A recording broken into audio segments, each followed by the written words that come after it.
જય માતાજી, જય શ્રી કૃષ્ણ। કેમ છો બધા યુટ્યુબ ફેમિલી મિત્રો? મજામાં ને? મજામાં જશો તો આજે હું તમને એ કહેવા માંગુ છું કે પીપળે પાણી શું કામ રેડવું જોઈએ એ જણાવવાનું છે। તો અમારે તો જો હવે તો છોકરાને આપણે શીખવવું પડે, કેમ કે આપણને તો હજી થોડી થોડી ખબર હોય છે, આપણા ઘડિયાઓને વધારે ખબર હોય, એનાથી થોડીક ઓછી આપણને ખબર હોય, હજી નાના આપણા છોકરા હોય ને એને આપણે શીખવવું પડે કે પીપળે પાણી આપણે શું કામ રેડીએ છીએ, કોઈને ખબર નથી, એનું રેડવાનું કંઈક મહત્વ તો હશે ને। તો આજે હું તમને એ જણાવું છું। ચાલો, જો શમશાનમાં જ્યારે મહર્ષિ દધીચીના અંતિમ સંસ્કાર થયા હતા તો એમના પત્ની વિયોગે સહન ના કરી શક્યા, એટલે શમશાનમાં જ્યારે ઋષિમુનિ હતા, એ શું કહેવાય, એટલે કે દેવ થયા હતા, ત્યારે એના પત્ની હતા ને એ વિયોગને સહન ના કરી શક્યા અને પાસે વિશાળ પીપળાના ઝાડ નીચે તેમના 3 વર્ષના પુત્રને મૂકીને તે સળગતી ચિતામાં બેસીને સતી થઈ ગયા હતા। કેમ કે એનો પુત્ર હતો ત્યાં પીપળાનું ઝાડ હતું ને ત્યાં નીચે એને મૂકી અને તે ચિતા સળગતી હતી ને તેમાં સતી થઈ ગયા હતા। પહેલા તો તમને ખબર છે એ રિવાજ હતો સતી થવાનો, એ હવે ઘણા આપણે બધા લોકો એને નેતાએ બધા આપણા એ રિવાજ, દૂધ પીતી કરવાનો રિવાજ હતો, સતી થવાનો રિવાજ હતો, એ બધું નાબૂદ કર્યા છે। પેલા એવા રિવાજ હતા ઋષિમુનિ વખતમાં। તો તેને બેસીને સતી થઈ ગયા। પીપળાના ઝાડ નીચે ભૂખથી રડતું બાળક પીપળાના નીચે પડેલા પાનને ફળ ખાઈને દિવસો પસાર કરવા લાગ્યું, કેમ કે પીપળાના ઝાડ નીચે એવું બાળક હતું, એના પાન ખાય, ફળ ખાય અને એવી રીતના એ દિવસ પસાર કરવા લાગ્યું અને ધીમે ધીમે પીપળાને જ ઘર માની એ પીપળાને જ મા બાપ સમજવા માંડ્યું અને પીપળાને જ કે મારું જ ઘર છે એવું સમજવાને એ મોટું થવા લાગ્યું। એક દિવસ દેવર્ષિ નારદ ત્યાંથી નીકળ્યા અને બાળકને પૂછ્યું કે તું કોણ છે? દેવર્ષિ નારદ નીકળ્યા ત્યારે બાળકને પૂછ્યું કે તું કોણ છે? તો બાળકે સામો જવાબ આપ્યો કે મને ખબર નથી હું કોણ છું, તો તમે મને જણાવો કે હું કોણ છું।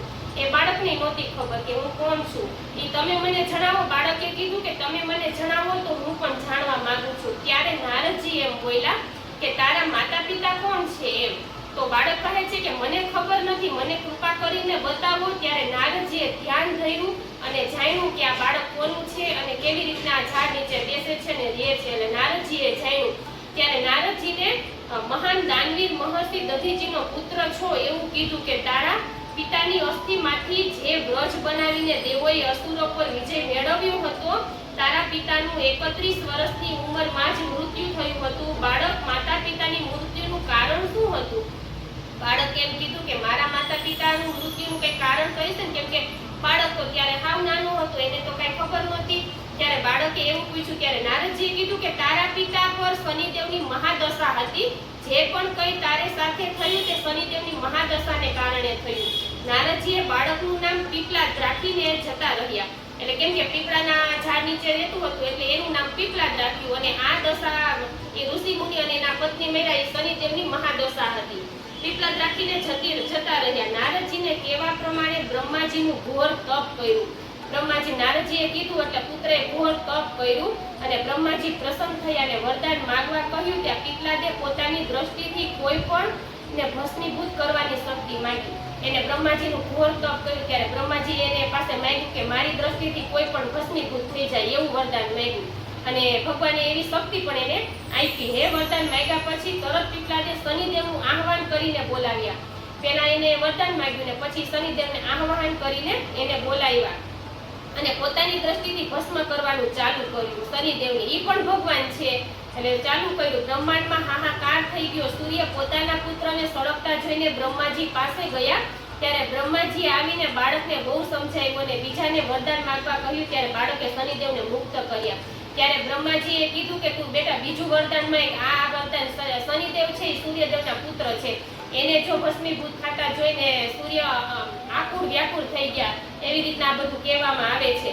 ત્યારે મુક્ત કરી દીધા બાળકે શનિદેવને અને પહેલું વરદાન માંગ્યું કે કોઈ પણ બાળકના જન્મ પછી 5 વર્ષ સુધી બાળકની કુંડળીમાં શનિ કોઈ પણ રીતે અસર ના કરવો જોઈએ। એટલે એને એવું માંગ્યું કે બાળકનો જન્મ થાય એટલે 5 વર્ષ સુધી શનિ એને ક્યાંય પણ ગ્રહમાં નડવા ન જોઈએ એવી રીતના એને માંગ્યું। એટલે કે બાળક છે ને ક્યારેય જેથી કરીને બાળક કોઈથી બીજા દુઃખી ના થાય।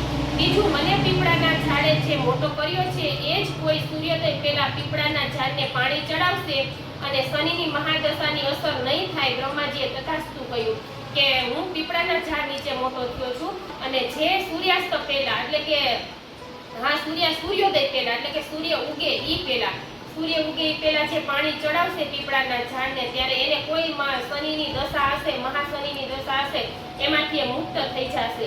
એવી રીતના કહે છે. ત્યારે બ્રહ્માજીએ તથાસ્તુ કહ્યું. પીપળાદે પોતાના બ્રહ્માંડની શનિદેવના પગ પર વાર કર્યો અને મુક્ત કર્યા. ત્યારથી શનિદેવની ચાલ ધીમી થઈ છે. ત્યારથી શનિદેવની ચાલ ધીમી થઈ ગઈ છે. શનેશ્વર જે ધીમે ચાલે છે તે શનેશ્વર કહેવાય અને આગને લીધે તેમનું શરીર કાળું થઈ ગયું હતું. કેમ કે આ પીપળાદે તેમને ભસ્મીભૂત કરવા હતા, તેથી તેનું શરીર કાળું થઈ ગયું હતું અને આગને લીધે શરીર કાળું થઈ ગયું. શનિદેવની કાળી મૂર્તિ અને પીપળાની પૂજાનો ધાર્મિક હેતુ આ છે. તમને કોઈને નહીં ખબર હોય કે શનિદેવની મૂર્તિ કાળી કેમ હોય છે અને પીપળાને પાણી ચડાવવાનું શું રહસ્ય છે, તો તમને સમજી ગયા ને એનું રહસ્ય આ છે. શનિદેવની કાળી મૂર્તિનું ધાર્મિક હેતુ આ છે. આગળ જઈને પીપળાદે પ્રશ્ન ઉપનિષદની રચના કરી, જે આજે પણ જ્ઞાનનો ભંડાર મનાય છે. પીપળો 24 કલાક ઓક્સિજન પ્રાણવાયુ આપે છે. પીપળો 24 કલાક, નકર છે ને રાત્રે બીજા ઝાડ હોય ને એ કાર્બન ડાયોક્સાઇડ આપે, ઓક્સિજન લે છે અને ઓક્સિજન બહાર કાઢે છે ને કાર્બન ડાયોક્સાઇડ લે છે. અને રાતે એની શ્વસન ક્રિયા અલગ હોય છે અને દિવસના એની શ્વસન ક્રિયા અલગ હોય છે. પણ એક આ પીપળાનું વૃક્ષ જ એવું છે કે 24 કલાક ઓક્સિજન બહાર કાઢે છે. તો આગળ જઈને પીપળાદે એવું કર્યું એટલે પીપળો 24 કલાક ઓક્સિજન પ્રાણવાયુ આપણને બધાને આપે છે. ભગવાન વિષ્ણુ એ વૃક્ષમાં હું પીપળો છું એવું કહ્યું છે અને આપણે પીપળાને ભૂત સાથે જોડી દીધો. બહુ જ જરૂરી મેસેજ છે. જે વ્યક્તિ દરેકે જ્ઞાન માટે જરૂર વાંચજો અને ફોરવર્ડ કરજો અને આગળ મારો વિડીયો બધાને મોકલજો. કેમ કે આ બે વિષયની કોઈને ખબર નહોતી કે શનિદેવની મૂર્તિ કેમ કાળી હોય છે અને પીપળાને પાણી આપણે કેમ ચડાવીએ છીએ તે. તો મારો વિડીયો તમને કેવો લાગ્યો છે તે જરૂરથી જણાવજો. આવું અમારા પ્રકૃતિબેનના ટીચરે અમારે જો સરસથી બાળકોને સમજાવવા માટે મોકલું છે.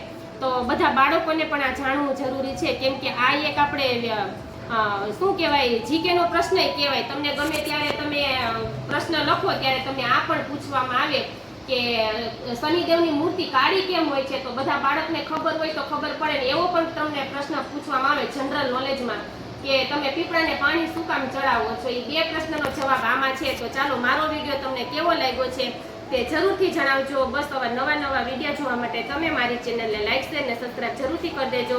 તો ચાલો, જય માતાજી, જય શ્રી કૃષ્ણ અને બાય બાય.